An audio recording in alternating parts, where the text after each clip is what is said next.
I'm Felicia, And I'm Ian. and we are the Paranormal Lovers.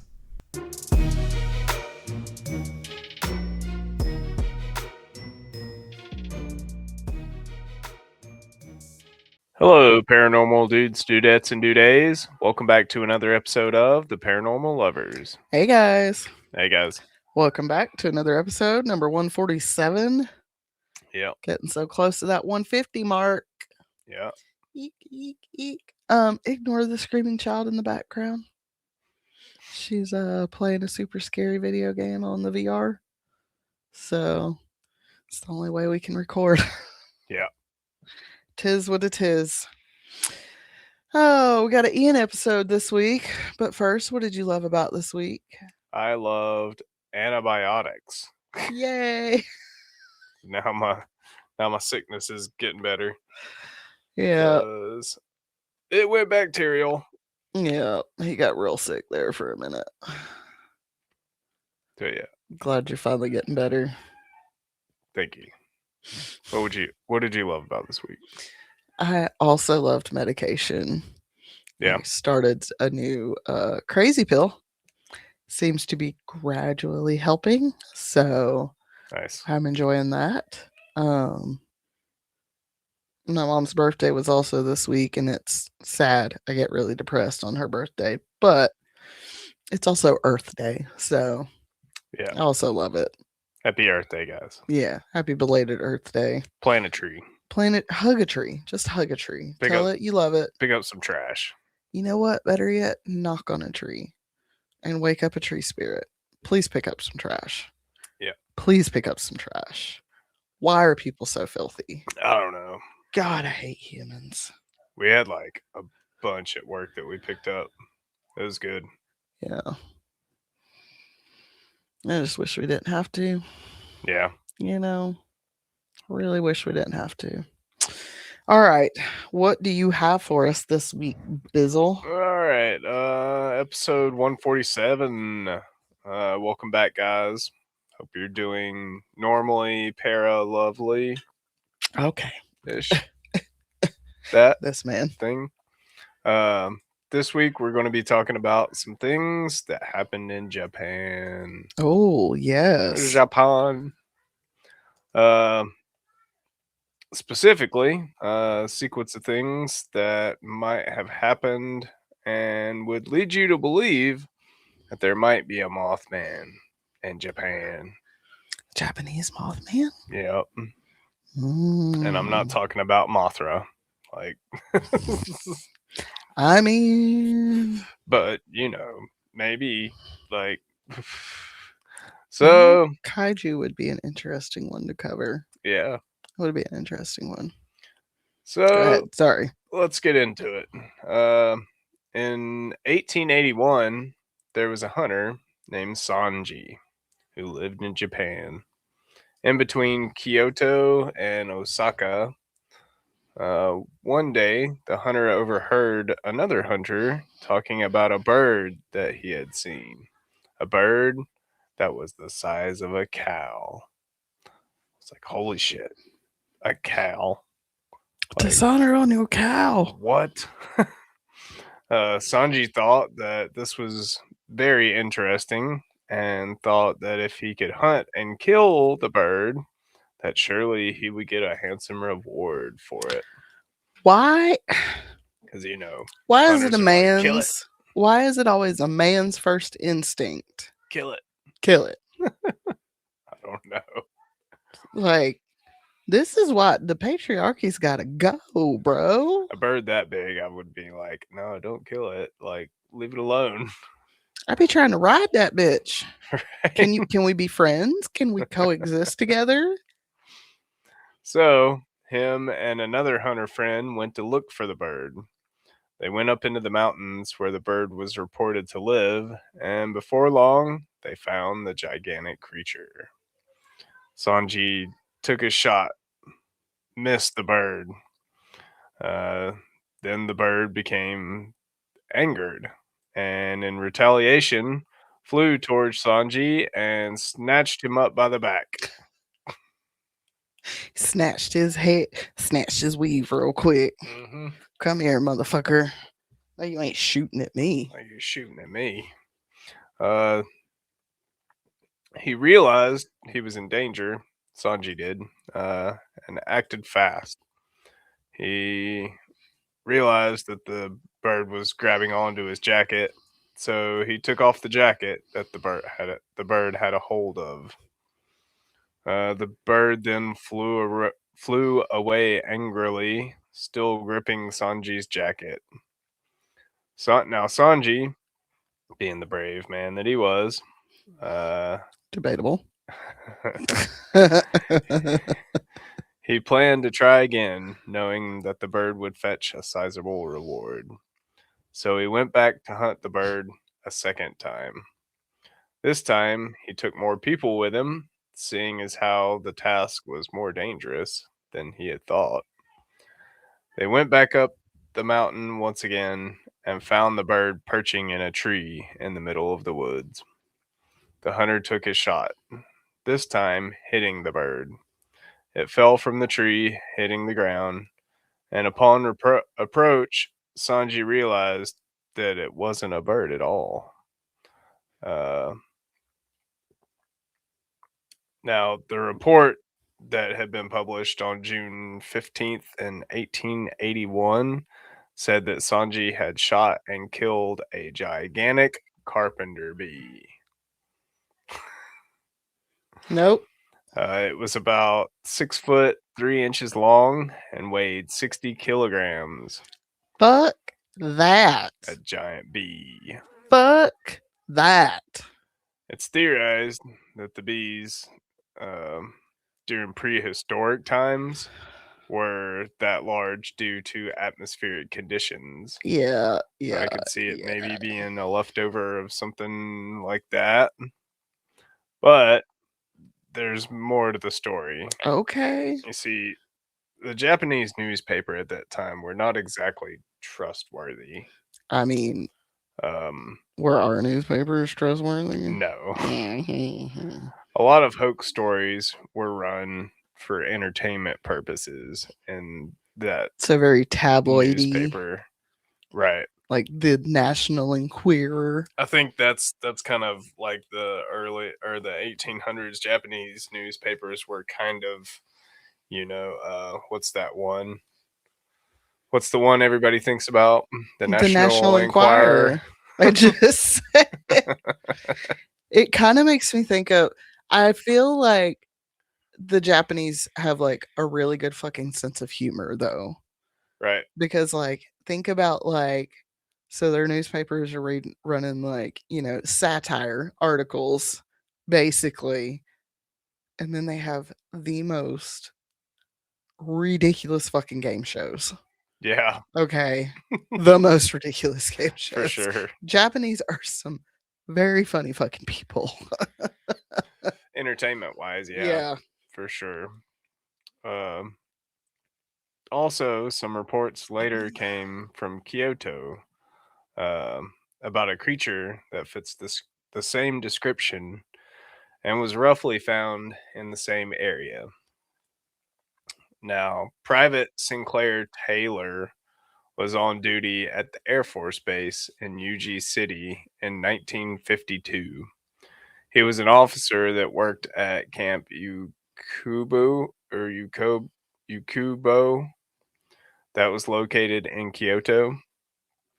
On his mission that night, he was at like a garden. He was guarding the base or whatever. Mhm. On his mission that night, he noticed something strange. It was the sound of flapping wings Okay. coming from somewhere nearby. As he investigated, he saw what looked like a large bird coming toward him. As the bird flew closer to him, he started to realize that the bird didn't look much like a bird at all. In fact, it looked more like a human that was flying toward him. He said that the creature looked to be around 7 feet tall and had giant wings that spanned about 7 feet in width. He also noticed the creature had glowing eyes. He reported when the creature got close to him that it stopped flapping its wings and began to hover around him in circles. All right.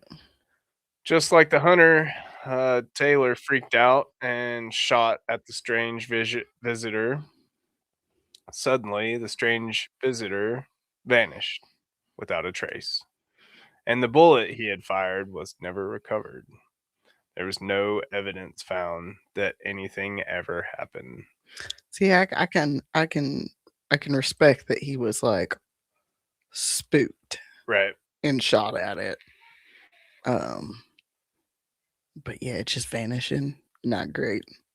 Taylor reported the occurrence to his sergeant.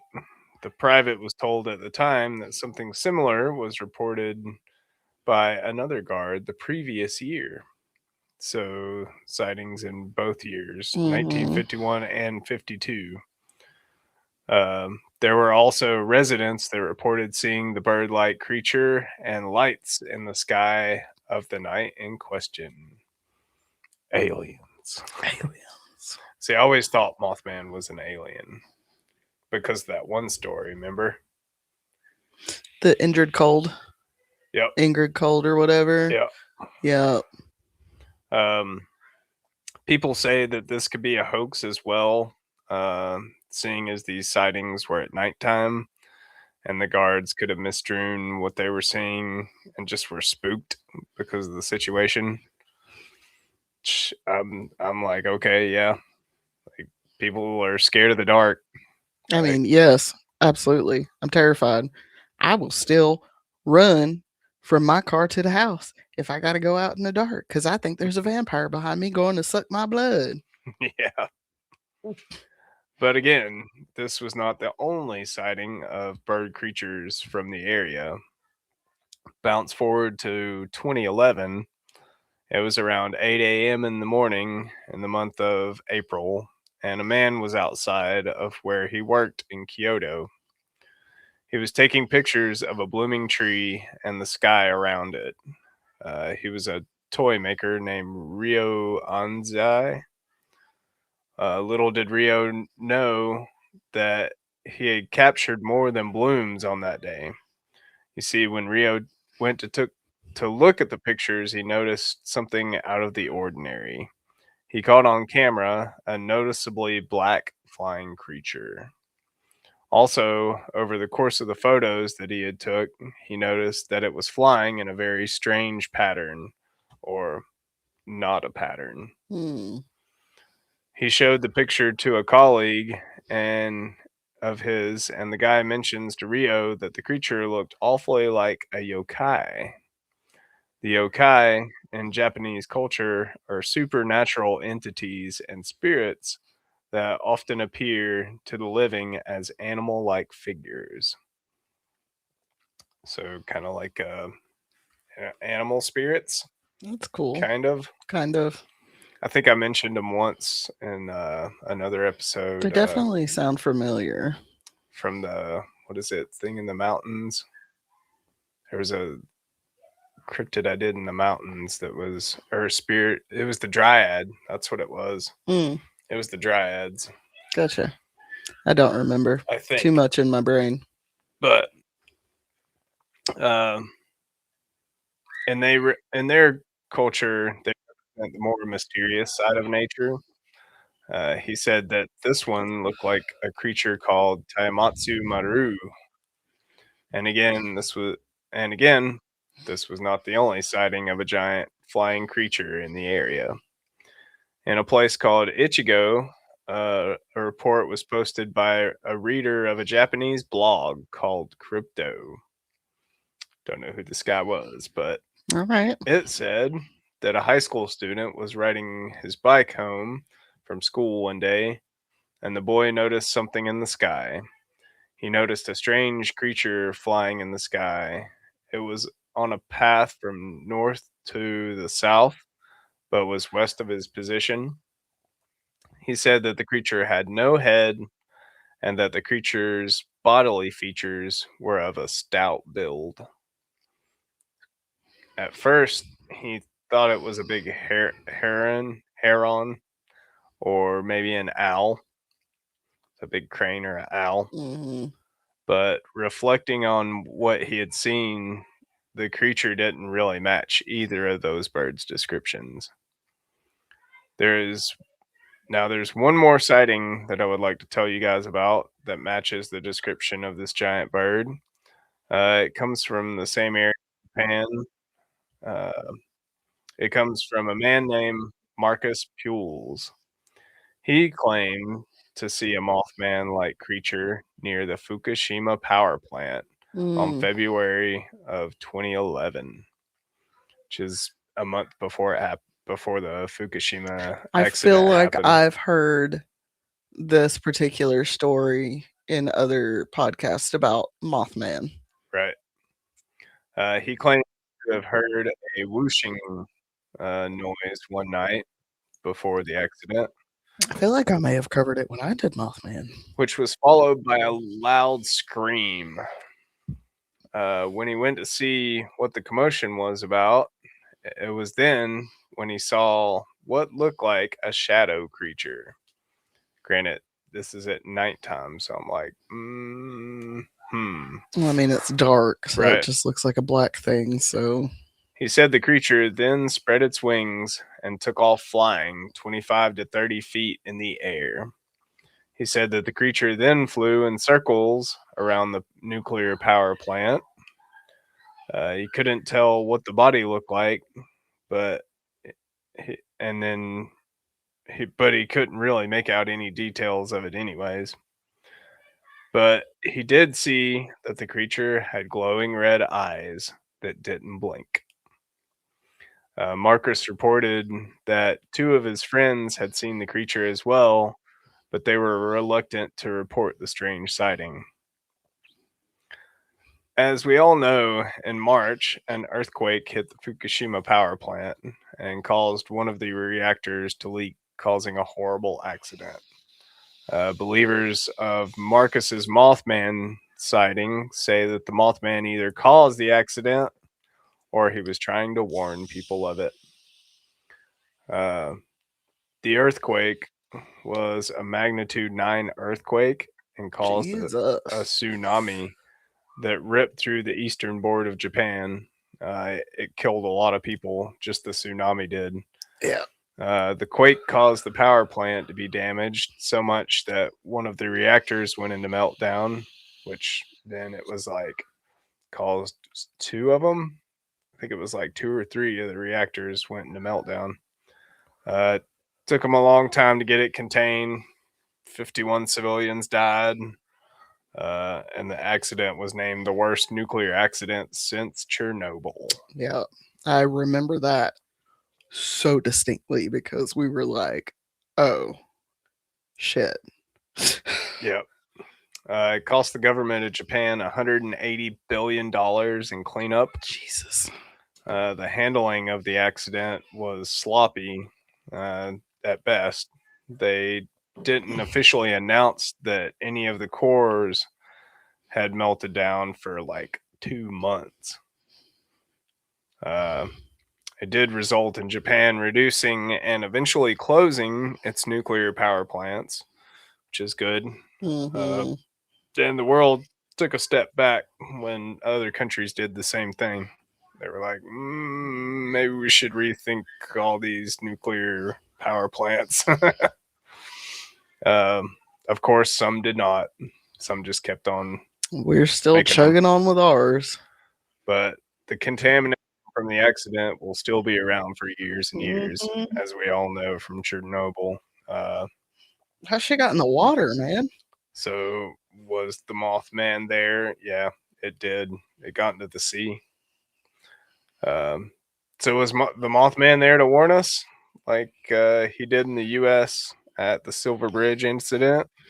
Or was he there, like most aliens, to say, nope, this is bad, get rid of it? Pretty sure he was also spotted before Chernobyl, too. Probably. So I've always been of the belief that Mothman is a warner. Yeah. He's like a sign, like, hey, something bad's gonna happen.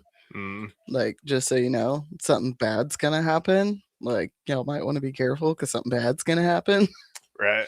But nobody wants to listen to him because he's just this giant freakish bird man with glowing red eyes. Could we, like, I don't know, give him better features next time? Because this is not. And I've also kind of think he's might be an alien because I like to think that he's somehow tied in with the interterrestrials and like Bigfoot and like all that. I think it's all kind of like part of the same world. Maybe they have like an intergalactic commission. No, you know how like Bigfoot would be like the bodyguards of like the portals that lead down into the interworld civilization. Sure. Mothman's like, I don't know, their fucking pet or something. I don't know what Mothman would be for the aliens, but It's like the equivalent to a cat, pretty much. or like Yes. or like a dog trying to like get you No. away from danger. He's Like, the hey, get out of cat. here, get out of here. He's the cat. It makes me think you're right with the cat because I listened to a listener tale the other day about a cat that showed up in this girl's neighborhood like whenever somebody was getting ready to die. It Hmm. would show up like a month before they died and then it would just disappear for years until somebody else was getting ready to die and then it would show up again. Right. So maybe that's Mothman. Maybe. He's just like the cat. He's trying to get your attention, but people that don't like cats, that's what's wrong with the people that don't want to listen to him. They don't Shoot it. fucking like cats. Yeah. Those assholes. Oh God. Don't shoot cats. Don't shoot cats. Please don't shoot cats. You you deserve to die if you shoot a cat. Yeah. Like, come at me. But we may never know why Mothman appears before major accidents, but we do know if he does appear, run. I mean, yeah, you're fucked. It's not good. No matter where you are, Japan, Russia, the US, you see a giant bird man, you should probably run. Yep. But not from him. Run towards him so you can find out what the fuck's going on. I don't know. I don't know if any of these are like preventable because the Silver Ridge was the earthquake. The whoa, wait a minute, earthquakes, underground beings. Holy shit! Maybe Never they're made that doing connection. something. Maybe they were causing it. Maybe they're doing something. Or maybe they could just sense it because they're closer to the core. Right. They like know when it's happening, so they're trying to send him up there to be like, hey, go warn him. Hey, go warn him. You got a major quake coming. You got some bad shit coming. It's been rumbling in the core for 2 months. It's coming. Right. That's what I like to think, anyways. Right. So I like to think they're not causing it, but they're trying to warn us because they're closer to it. So they can Sure. feel it first. Maybe. They're still trying to save us. They're trying to save us from ourselves. Yeah. But I don't think Chernobyl was an earthquake. No. If I'm not mistaken, Chernobyl was like human error. Yep. So It was. Well, it was a power failure. yeah. Because like the power failure on the pumps for the cooling water had shut down. And I don't think West It was Virginia was an earthquake either. I think it was just the bridge collapsed. a planned power failure, which was even worse. Oh yeah. They were testing their backup generators, and then they Mm. couldn't get the backup generators to work, And then it overheated. and then it overheated, melted down, and blew up. And I think Point Pleasant was the bridge just collapsed. Yeah. Which is Well, I think that one was earthquake. I don't think it was. No. No. It was just the bridge collapse. Oh. It was a shitty bridge. Gotcha. Infrastructure. That's why. Is the road work all over Western North Carolina annoying? Yes. Am I going to complain about it? No, because they're replacing all the fucking bridges.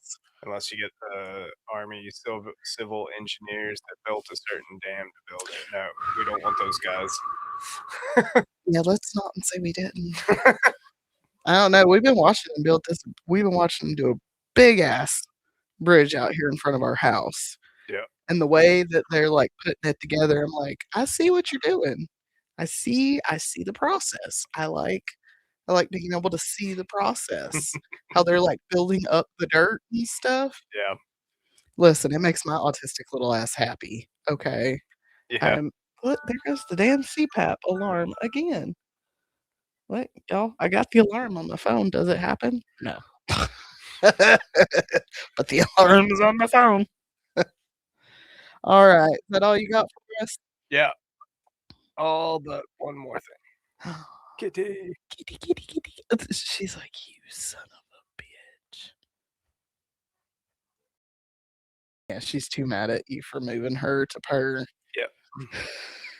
She's 10. Yeah. Can you believe it? She's 10. Our little toe beans over there. Mhm.